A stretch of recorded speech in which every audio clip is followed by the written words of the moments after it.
की बात, हम उनकी जो बातें करते हैं जो दबे कुचले किसी भी कास्ट से हो, किसी भी कैटेगरी से हो, किसी भी समुदाय से, हम उनकी आवाज़ उठाने की काम करते हैं, उनकी उठाने की बात करते हैं। ग्राउंड रिपोर्टिंग में जो भी व्यक्ति होगा सोशल मीडिया पर आप उनसे जाके पूछिएगा क्या बीजेपी का हालत कैसे, ऑफिस में बैठे रहते हैं वहाँ से निकाल लेते हैं सर्वे, जो उनके मन में आती है, जो सोचते हैं, जो आकलन करते हैं, उस हिसाब से वो अपना रिपोर्ट बता देते हैं एग्जिट पोल।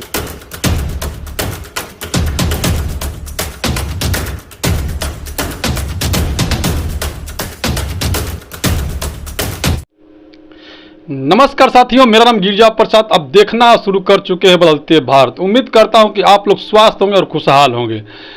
अब बता दूं, मैं जिस तरह से पूरे भारत की जो राजनीतिक गलियारे हैं एक तरफ से अलग अलग दिशाओं में बहना शुरू कर दिया है, लेकिन जो मेन स्ट्रीम मीडिया है उसका क्या भूमिका है इस चुनाव के दौरान वो भी मैं बताने वाला हूं। लेकिन कुछ और भी बातें उसको भी बता देता हूं। क्या जितने भी सोशल मीडिया के जो लोग हैं, ये सोशल मीडिया के जो पत्रकार हैं, वह ग्राउंड रिपोर्टिंग किए तो क्या उनकी ग्राउंड रिपोर्टिंग पे भी शक जा रहा है, या फिर ऑफिस में बैठकर ही अपना सर्वे कर रहे हैं वो सही है। इसमें सारी बातें होगी। इससे पहले मैं आप लोगों से रिक्वेस्ट करूंगा कि बदलते भारत पहली बार है तो चैनल को सब्सक्राइब जरूर कर लें, अब वीडियो को ज़्यादा शेयर करें। चलिए, मैं बात कर रहा हूं 2024 के लोकसभा चुनाव का नतीजा आने वाला है। आज 3 तारीख है, इसका नतीजा कल आ जाएगा। आप लोग को 4 तारीख को शाम तक, रात तक आ जाएगा। एक तरफ हमारे देश के प्रधानमंत्री यूं कहूं तो अब योगा करने में व्यस्त है, यानी विपश्यना करने में वह व्यस्त है। पिछले 2019 जब चुनाव था उस वक्त भी हिमालय पर जाकर भोलेनाथ शंकर भगवान का आशीर्वाद ले रहे थे और प्रधानमंत्री बने, ये अपनी जगह पे है। लेकिन जिस तरह से मीडिया है, क्या अपना विश्वसनीयता खोते हुए जा रहा है, क्योंकि किसी व्यक्ति की पर्सनल जिंदगी में दखल अंदाजी करना ये उचित नहीं है। लेकिन हमारे देश के प्रधानमंत्री जी जब से स्वामी विवेकानंद जी के विपश्यना में गए हुए हैं, वहाँ पर उनके आचरण को पालन करने के लिए गए हुए, लेकिन मीडिया जो है कि उनका कोई क्रियाक्रम तक नहीं छोड़ रहा है। अब मैं क्या क्या बातें करूं कि वो किस पोजीशन में रहते हैं तो भी उनका तस्वीरें जो है कि वायरल की जाती है और तस्वीरें दिखाई जाती है। क्या किसी को जो भी प्रधानमंत्री है, क्या वो अपना निजी जिंदगी में किसी को झांकने देगा? लेकिन मीडिया वाले निजी जिंदगी में झांकते हैं, बल्कि उनकी मर्जी से झांकते हैं। चलिए, 2024 के जो चुनाव है मैं उन पर बात कर रहा हूं कि जिस तरह से मीडिया अपना भूमिका निभा रहा है उसकी कोई गलती नहीं है, क्योंकि वो घर में यानी ऑफिस में अपने बैठे बैठे, अपने दफ्तर से बैठे बैठे वह पूरा डाटा कलेक्ट करते हैं। यानी हमसे, आपसे, गांव वालों से, और कुछ लोग पैसे दे करके मंथली के जरिए उनको भेजा जाता है कि आप जाइए सर्वे कीजिए। लेकिन सर्वे वो उनको दिखाया जाता है जो उनके जाति विशेष को, उनके तो मनवादी मीडिया जो है जाति विशेष की बन चुकी है, तो वो जाति के हिसाब से वो लोग काम कर रहे हैं। उनकी भी गलती नहीं है, गलती उनकी 1% नहीं, क्योंकि यहाँ पे गलती बहुजनों की है, जो कि बहुजनों का एक भी प्लेटफार्म न्यूज मीडिया से या टीवी अखबार से कहीं भी उनको मजबूत नहीं किया गया है। तो वो उनकी गलतियां नहीं है, गलती बहुजन समाज के लोगों का है कि अपने लोगों को मजबूत नहीं करते हैं, अपने लोगों को मजबूत करने में सहयोग नहीं करते हैं। तो उनका योगदान कैसे होगा, उनका आवाज़ कौन उठाएगा? जिसके चलते 2024 का जो लोकसभा का निर्णय आने वाला है कल, एग्जिट पोल में सबसे पहले वो लोग दिखाने शुरू कर दिया। पहले 2 दिन पहले दिखा रहे थे, 1 जून से पहले दिखा रहे थे कि इंडिया गठबंधन जीत के करीब है। सोचिएगा जरा, कहीं कहीं ये भी दिखा रहे थे कि 300 पार कर चुकेगा इंडिया गठबंधन। वहीं पर जो अदर पार्टी को, जो देखिए राष्ट्रीय पार्टी को भी अदर पार्टी में लोग शामिल कर रहे हैं। कौन?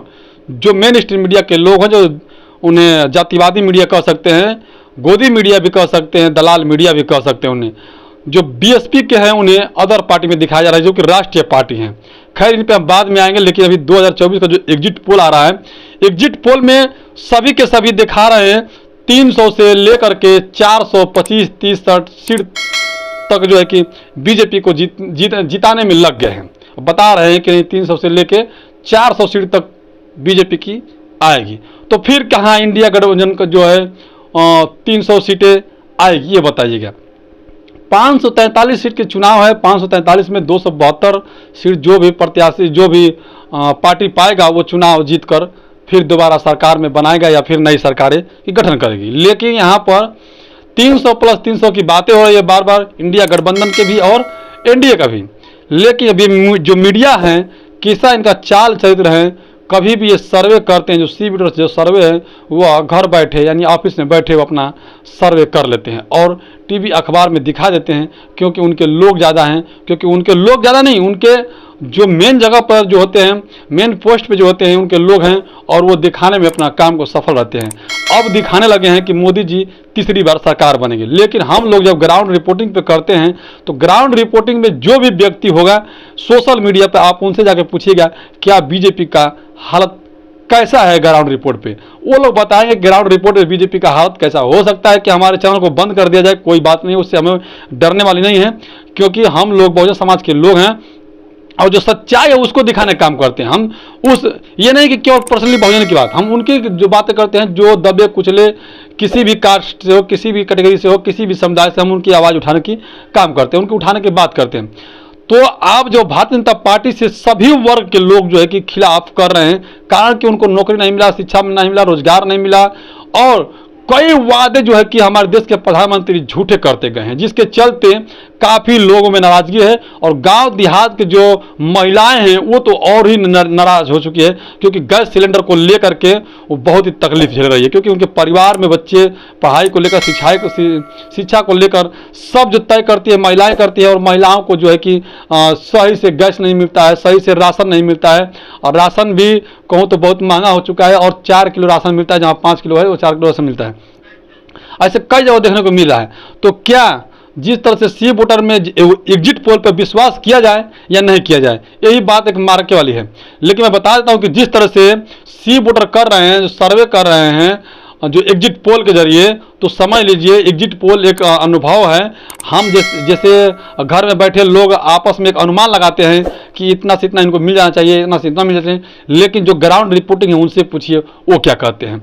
सर्वे में जो लोग कहते हैं एग्जिट पोल पे, वो लोग ऑफिस में बैठे रहते हैं, वहाँ से निकाल लेते हैं सर्वे, जो उनके मन में आती है, जो सोचते हैं, जो आकलन करते हैं, उस हिसाब से वो अपना रिपोर्ट बता देते हैं एग्जिट पोल में। लेकिन जो एग्जिट पोल का जो एकदम एग्जिट जो बातें हैं वो मैं बताने की कोशिश कर रहा हूँ कि ग्राउंड रिपोर्ट पर जाइए, आपको पता लग जाएगा। आप चुनाव होने के बावजूद भी आप जाएंगे तो पता लगेगा कि नहीं बीजेपी को वोट नहीं पड़ा है, किसी और पार्टी को वोट पड़ा है। लेकिन फिर भी बीजेपी स्वीप करती हुई नजर आ रही है, जिसके चलते काफ़ी जो वोटर हैं उनमें भी अब आक्रोश जैसा लग रहा है। उनको कहना यह है कि हम ये यहाँ से वोट नहीं दिए तो वोट कैसे जीतेंगे बीजेपी, हमारे देश के लिए क्या किया है बीजेपी, नौजवानों के लिए क्या किया है बीजेपी, किसानों के लिए क्या किया है बीजेपी, ऐसे तमाम सारी जो लेडीज महिला है उनके लिए क्या किया, जो देश के जवान उनके लिए क्या किया, किसान के लिए क्या किया, गरीब के लिए क्या किया, अति पिछड़े के लिए क्या किया, मतलब तमाम तरह की जो है कि बातें निकल के आ रही है।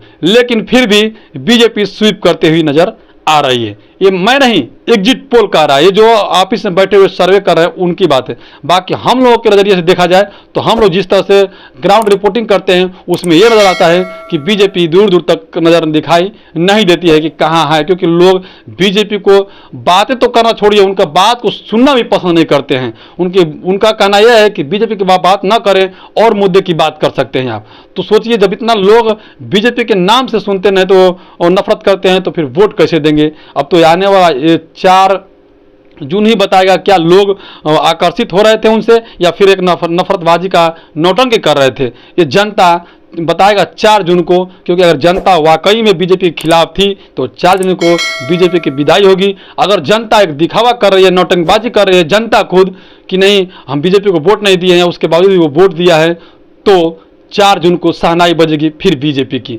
बाकी आप लोग किस तरह से देखते हैं कमेंट का जरूर बताइएगा। धन्यवाद।